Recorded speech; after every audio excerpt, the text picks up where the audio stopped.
நீங்க என்னதான் தலைமுறையா நீங்க இந்த தொழில செஞ்சாலும் இன்னைக்கு இருக்கக்கூடிய இந்த யங் ஜெனரேஷன் வந்து இந்த தொழில செய்ய வர்றது இல்ல. படிச்சுட்டு நான் பெரிய பெரிய வேலைக்கு போகணும் இதுல ஆசைப்படுறேன். வந்து நம்ம வந்து இதுல இந்த தொழில் செய்யும் போது நம்ம உடல் உழைப்பை செஞ்சோம்னா நம்ம சாப்பிட்டுக்கிட்டு நார்மலா இருக்கலாம், அவ்வளவுதான். இதை வச்சு நாங்க வந்து ஒரு இதா வாழ முடியாது, ஒரு சிறப்பான தோற்றங்கள்ல இருக்க முடியாது.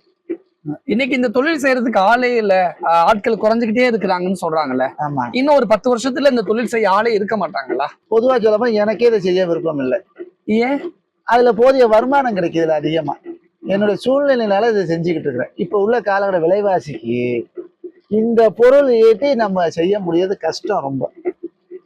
இந்த மண் பொருள்ல வேலை செஞ்சு இதுல வரக்கூடிய ஊதியம் வந்து ஒரு நம்ம எதிர்பார்க்கிற வாழ்க்கை வாழ முடியாது.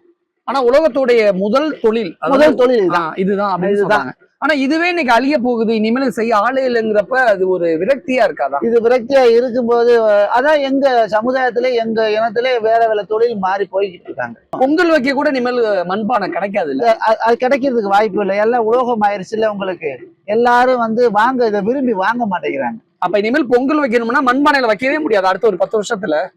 முடியாதுதான் சொல்லணும். விவசாயம் மாதிரிதான் அது, விவசாயம் அழிஞ்சுக்கிட்டு வருது இல்ல, அந்த விவசாயம் வந்து அழிஞ்சுக்கிட்டு, அதே விவசாயம் மாதிரி தான் இது. உங்க கண்ணு முன்னாடியே உங்களுடைய பரம்பரை தொழில் அழியுது இல்ல, அது உங்களுக்கு அதுக்கு நாங்க என்ன செய்யறது? அதுக்கு நான் இந்த மாதிரி நல்லா சிறப்பா வாழ முடியும். இன்னைக்கு வந்து நான் எல்லாமே வந்து இன்னைக்கு ஒரு 50,000 தேவைப்படுதுனாக்க கடன் வாங்கி அந்த 50,000 கடன் கட்டுறதுக்கே கஷ்டமா இருக்கே. வேற வேலை பார்த்து தானே கொஞ்சம் கூடுதலா காசு கிடைக்குது. இதுல கிடைக்காதான் இதுல எல்லாருமே இன்ட்ரெஸ்ட் எடுத்துருவாங்களே. இப்போ எவ்வளவு தொழில் நிறுவனங்கள்லாம் உருவாக்கிட்டு இருக்கு, ஏன் இதுக்கு தொழில் நிறுவனம் உருவாகலை? ஏன்? அதுதான் அந்த மண்ணுடைய இதே. எல்லாரும் மக்களும் வந்து கண்ணோட்ட பார்வைக்கு நாகரிகம் வளர்ந்து எல்லாமே ஒரு மாதிரியா உலகம் போய்கிட்டு இருக்கு. எல்லாருமே சில்வர் பாத்திரம், காப்பர் பாட்டம் உள்ளது, அந்த மாதிரி விரும்பி ஜனங்க போயிட்டு இருக்கு. ஆனா வெயில் காலத்துல மட்டும் மண்பானையில தண்ணி குடிக்கணும்னு விரும்புறாங்க. மண்பானையில ஃப்ரிட்ஜ் எல்லாம் இப்ப வந்திருக்கு. ஆனா தொழில் மட்டும் நசுங்கிட்டு இருக்கு, தொழில் செய்ய ஆள் இல்லைங்கிறப்பெல்லாம் ரொம்ப வருத்தம். அதுக்கு என்ன, எல்லாரும் அந்த மனசுல நினைக்கணும்ல. ஒரு சில பேர் நினைச்சு என்ன பண்றது, எல்லாருமே ஒரே மாதிரியா மனநிலையில இருக்காங்க, நாலேஜ்ல இருக்காங்க. எல்லாரும் அந்த நிலைமை இருந்தா தானே அது. எல்லாரும் இந்த உலகத்துல உள்ள அனைத்து பேரும் மண் பாத்திரத்திலேயே புழங்கினாங்கனாக்க எல்லாரும் விரும்பி வருவாங்க இந்த வேலை செய்ய.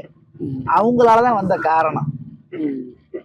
எல்லாரும் வந்து இந்த டவுன்ல வந்து சில்வர் பாத்திரம், காப்பர் பாத்திரம், அந்த மாதிரி குக்கரு, இந்த மாதிரி வந்து மிக ஸ்பீடான காலம் உருவாயிருச்சு இல்ல. இதுல வந்து சோறு வடிக்கிறோம்னாக்க 1/2 மணி நேரம் ஆகும், அது 5 நிமிஷம் 2-3 விசில்லே வடிச்சிடுறாங்க. அதை தானே எதிர்பார்க்கறாங்க.